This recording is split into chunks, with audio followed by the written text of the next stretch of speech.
Hello guys, how are you? I hope so you are very fine.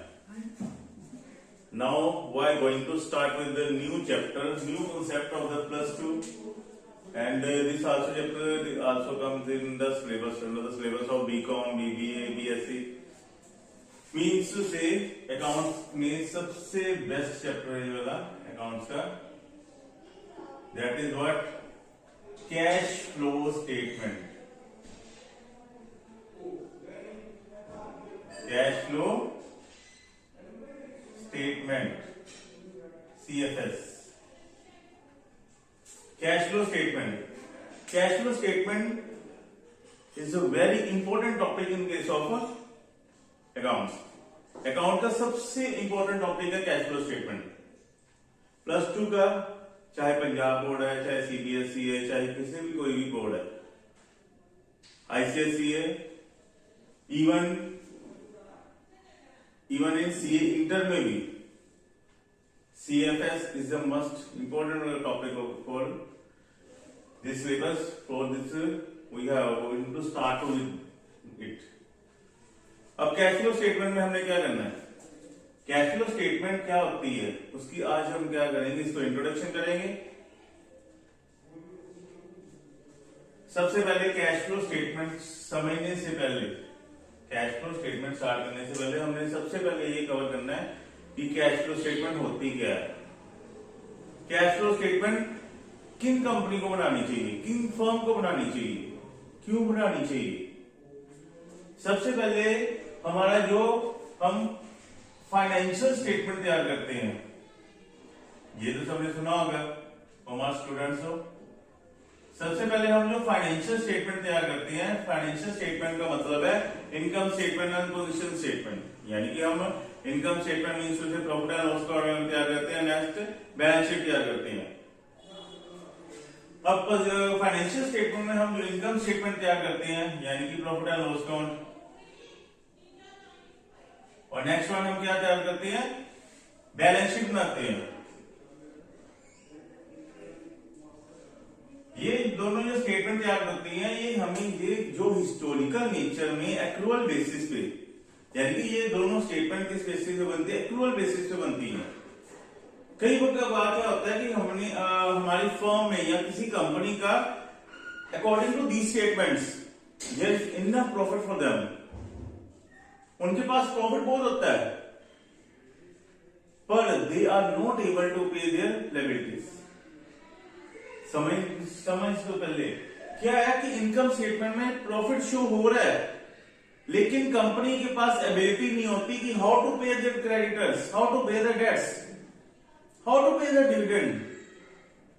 मतलब क्या है इसका, पैसा प्रॉफिट बहुत ज्यादा है लेकिन उनके पास पैसा देने के लिए नहीं. इसका क्या मतलब है, मतलब एक ही है कि उनके पास ये जो इनकम स्टेटमेंट तैयार होती है यानी कि नॉर्मल जो फाइनेंशियल स्टेटमेंट तैयार करते हैं as per schedule 3 of the company act 2013 जो हम प्रॉफिट एंड लॉस अकाउंट बनाते हैं या एज ए सोल प्रोप्राइटरशिप बनाते हैं, पार्टनरशिप में जो भी बनाते हैं हम as per ES accounting standard या शेड्यूल नंबर 3 बनाते हैं. ठीक है. अब अगर उसमें कंपनी को according to schedule that schedule accounts बनाती है तो उसके अकॉर्डिंग क्या होता है, इनकम स्टेटमेंट और प्रॉफिट एंड लॉस अकाउंट में जो बनाते हैं हिस्टोरिकल नेचर पे काम करते हैं. यानी कि ये बेस क्या होती है, उनका बेसिस क्या होता है, main they based on accrual basis. Accrual basis का मतलब है कि मान लो कि कोई कंपनी लगातार सेल कर रही है, कोई फर्म लगातार सेल कर रही है, सेल जरूरी थोड़ा कि कैश सेल हो, क्रेडिट सेल भी हो सकती है. और यहां पर तो क्रेडिट सेल शो हो रही है, क्रेडिट सेल शो हो रही है, इवन प्रॉफिट भी ज्यादा होगा, प्रॉफिट ज्यादा होगा बुक्स में, पर क्रेडिट सेल की अगर सपोज करो अगर हमारे पैसे वापस नहीं आए, डाटा की कलेक्शन नहीं हुई, अगर डाटा की कलेक्शन नहीं हुई, लिक्विडिटी ऑफ कैश नहीं होगा, कंपनी के पास कैश नहीं होगा, कैश नहीं होगा मींस से they are not able to pay their creditors. Even there is much profit in their balance sheet. Balance sheet में इनकम स्टेटमेंट में काफी प्रॉफिट शो हो रहा है लेकिन उनके पास कैश देने के लिए है नहीं है, उनके डिविडेंड पे करने के लिए नहीं है. इसके लिए क्या कहते हैं, इसके लिए हम क्या तैयार करते हैं, कैश फ्लो स्टेटमेंट तैयार करते हैं. अब हमें पता लग गया कि जो हमारी financial statement according to schedule 3 बनती है वो एक्रूअल बेसिस पे बनती है। यानी कि एक्रूअल बेसिस पे बनने का मतलब है कि हमारा प्रॉफिट है लेकिन कंपनी के पास लिक्विड कैश नहीं है to pay their debts, to pay the dividend to the stakeholders, shareholders. Means to say company के पास कई ऐसी भी कंपनी होती हैं जिनके पास लॉस है लेकिन they have ability, they have books में लॉस शो हो रहा है लेकिन they have ability to pay there dues. इसको सामने रखते हुए हमने फिर ऐसी स्टेटमेंट की जरूरत पड़ी, एक ऐसी statement mandatory, it is mandate, company को स्पेशल कहा गया कि कंपनी को सीएफएस कैश फ्लो स्टेटमेंट बनानी चाहिए। अब पॉइंट आउट होता है कि सीएफएस मीन्स से कैश फ्लो स्टेटमेंट है क्या है? क्या है कि according to ICAI, Institute of Chartered Accountant of India, Institute of Chartered Accountant of India ने 1 अप्रैल 2001 से 1 अप्रैल 2001 से मैंडेटरी कर दिया गया है कि जो कंपनी पब्लिक कंपनी है खास करके उनको सीएफएस कैश फ्लो स्टेटमेंट बनानी मैंडेटरी है, कंपल्सरी है, ताकि लोगों को, स्टेक होल्डर या शेयर होल्डर को ये पता लग सके क्यों कि कंपनी अपने पैसे को कैसे यूज करती है, पैसा कहां से आता है, उसको कैसे यूज किया जा रहा है। मैंने क्या बोला? पैसे कहां से आ रहा है, उसको यूज कहां किया जा रहा है। वो स्टेटमेंट जो हमें ये बताती है कि from where the cash comes from and where this cash has spent, कहां से पैसा आ रहा है, उसको कहां पर यूज किया जा रहा है। यानी कि from where the sources from the cash come and the source where the cash has gone, पैसा कहां से आ रहा है, कहां जा रहा है, कहां स्पेंड हो रहा है। ये जो स्टेटमेंट जो इसको प्रॉपर बताती है ना, उसी को बोलते हैं कैश फ्लो स्टेटमेंट। यानी कि कैश फ्लो स्टेटमेंट क्या है? कैश फ्लो स्टेटमेंट एक ऐसी स्टेटमेंट है वे वो हमारे inflows and outflows of cash के बारे में बताती है कि पैसा का सोर्स क्या है और पैसे की स्पेंडिंग का मेन हमारा स्रोत क्या है, कि पैसा कहां यूज हो रहा है, कहां अप्लाई हो रहा है और कहां से आ रहा है। उस वो स्टेटमेंट जो बताती है और कैसे हमारा पैसा इंक्रीज होता है, कैसे हमारे फिक्स एसेट से पैसा आता है या किसी रनिंग टर्नओवर से आता है या किसी सेल से आता है, ये प्रॉपर लिस्ट बताती है। सबसे बड़ी बात, ये cash flow statement accrual basis पे काम नहीं करती। There is no dealing of any credits, there is no dealing of any accruals, there is no dealing of any but there is no dealing of any outstandings. ये cash flow statement किस basis पे काम करती है? ये cash basis पे काम करती है। Cash flow statement flow, cash का फ्लो बताना, कैश का इनफ्लोज और आउटफ्लो बताना कि कंपनी को कहां पैसा आ रहा है, कहां जा रहा है, ये कैश बेसिस पे काम करती है। फ्लो बेसिस पे कैश फ्लो स्टेटमेंट का सिस्टम सिचुएशन समझने के लिए हमें ये समझ के चलना है कि हमने सारे का सारा काम कैश बेसिस पे करना है। उधार, credit, outstandings, accruals, there is no scope for it. For understanding cash flow statement. Now, question arises. What is cash flow statement? Cash flow statement is statement which shows the inflows and outflow of cash. Inflows and outflow of cash. It shows from where the cash has come and where the cash has gone. जो statement in दोनों को बताती है उसी को बोलते हैं हम कैश फ्लो स्टेटमेंट। नाउ इसको राइट में लिखने के लिए कैश फ्लो स्टेटमेंट ये नोट कर लें कि आईसीआईसी ने 1/4/2001 से पब्लिक कंपनी को खास करके ये स्पेशल मैंडेट कर दिया हुआ है कि कैश फ्लो स्टेटमेंट उनको बनानी जरूरी है। अब ये जो कैश फ्लो स्टेटमेंट किस बेसिस पे बनती है? कैश बेसिस पे बनती है, ठीक है। अब प्रॉपर इसका मीनिंग चेक करने के लिए कैश फ्लो स्टेटमेंट का मीनिंग चेक करने के लिए क्या है?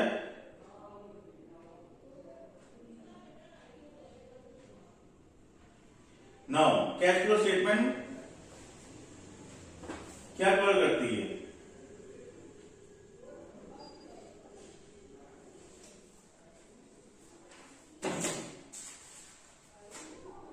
Cash flow statement is a statement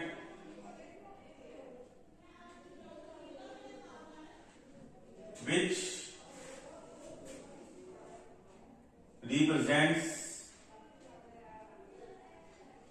about sources of cash and its application in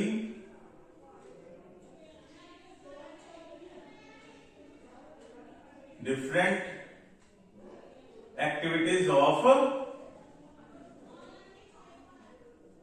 business.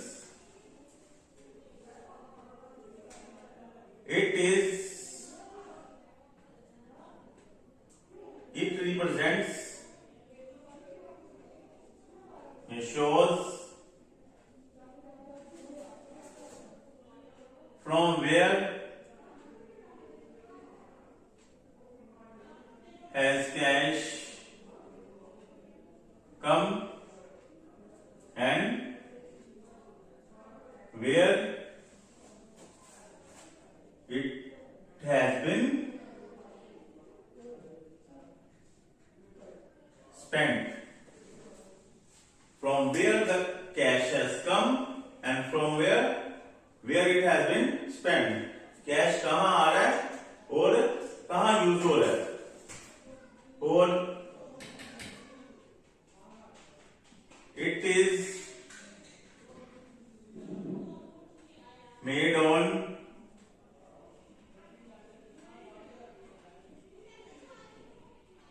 Cash basis. ये किस बेसिस पे बनता है? कैश बेसिस पे बनता है. Now it is based on cash basis. Cash basis बनता है and it is mandatory by ICAI with effect from एक. नेक्स्ट है हमारा इट शोज. आगे क्या ये शो करती है? It shows inflows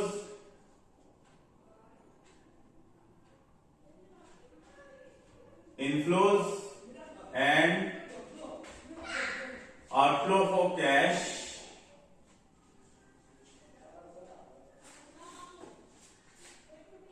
inflow and outflow of cash throughout the year. कि पूरे साल में कहां से पैसा इनफ्लो हो रहा है, कहां से आउटफ्लो हो रहा है, उसके बारे में ये स्टेटमेंट बताती है. अब ये देखो कैश फ्लो स्टेटमेंट की मेन फीचर क्या है? Inflow and outflow of cash through the year. It's based on the cash basis. Accrual basis नहीं बनती, यहां लिख लो नोट ऑन एक्रूअल बेसिस. ये किस पे बनती है? कैश बेसिस पे बनती है. And it shows sources and application in different activities. कहां से पैसा आ रहा है, कहां से, यानी सोर्स और एप्लीकेशन बताता है कैश कहां यूज है डिफरेंट एक्टिविटीज पे. अब डिफरेंट एक्टिविटीज का मतलब क्या है? अब ये जो ICAI ने इसे मैंडेटरी किया 1/4/2001 से. असल में ये कैश फ्लो स्टेटमेंट क्या है? जो हमारी ये फाइनेंशियल स्टेटमेंट करती है ना, असल में ये हमारी फाइनेंशियल स्टेटमेंट का एनालिसिस करने का मेथड है. It is one of the part of the methods to be covered under the analysis of financial statement. आपको पता हो कि जो हमारा एनालिसिस ऑफ फाइनेंशियल स्टेटमेंट का मतलब क्या है? कि जो हमने फाइनेंशियल स्टेटमेंट तैयार कर ली है उसको एनालिसिस कैसे करना है, डायग्नोस कैसे करना है. जैसे हम सपोज करो हम बीमार पड़ते हैं और हमारा डायग्नोस करने के लिए हम डॉक्टर के पास जाते हैं, ऐसे ही फाइनेंशियल स्टेटमेंट किसी जो अकाउंटेंट एक बनाता है, फाइनेंशियल स्टेटमेंट की कंपनी की फाइनेंशियल स्टेटमेंट को एनालाइज करने के लिए, डायग्नोस करने के लिए हम कुछ स्टेटमेंट तैयार करते हैं, उसकी फिर रिपोर्ट डालते हैं स्टेक होल्डर्स के लिए। अब ये जो मेथड तैयार होती है उसमें सब कौन सा मेथड होता है फाइनेंशियल स्टेटमेंट के लिए? ये हमारा है cash flow statement, first method है कैश फ्लो स्टेटमेंट है। सेकंड मेथड है हमारा फंड फ्लो स्टेटमेंट, ये है हमारा ratio analysis and comparative and